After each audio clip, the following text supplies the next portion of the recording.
সেখান থেকে ফিরে আসেন। একটা জিনিস দেখা যায়, আমরা এখনো রাস্তার মধ্যে ছাতিয়াল আদিকে এই সিগন্যাল নেই।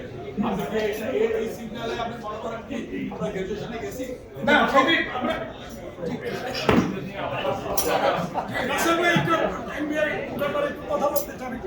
আমি এনবিআর একটু প্রবলেম আছে বুঝছেন, আমার মেশিনে যতগুলো পিস মাল না বাইর হয় তার চাইল্ডহুড ক্যালকুলেট করে আমাকে ব্যাটারি হিসাব পাই।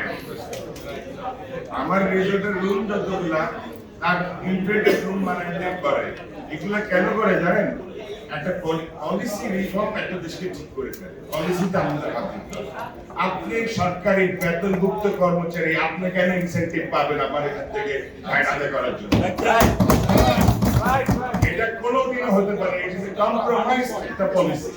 আমরা হাইকোর্টে যাব, আমরা এটা কেস করব, আপনারা সবাই একাত্তর ঘোষণা করবেন। এই জিনিসটা আমরা এনকারেজ করতেছি।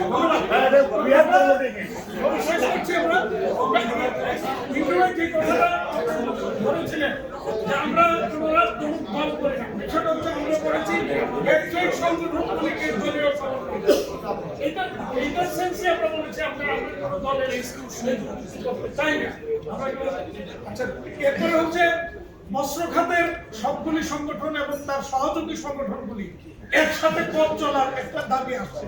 আমরা সবাই মিলে বসে আমরা এটার সাথে একমত, আমরা এটা একসাথে বসে আমরা এটা একটা রূপরেখা তৈরি করবো, আমরা একসাথে চলবো। আর এরপরে যেটা গ্যাসের আপনি জানেন যে মূল্য বৃদ্ধি যেভাবে ঘটেছে, এটা ওই সিন্ডিকেশনের কারণে হয়েছে। সেটাকে এখন নতুন সরকার সেটা পুনর্বিবেচনা করবেন, দেখবেন আন্তর্জাতিক বাজারে গ্যাসের দাম কত, সেই অনুযায়ী যত মূল্য নির্ধারণ করা আর এনবিআর এর 3টা ডিপার্টমেন্টের যে অত্যাচার, এই অত্যাচার বন্ধ করার জন্য পলিসিকে রিফর্ম করার জন্য আমরা জোর দাবি জানাচ্ছি।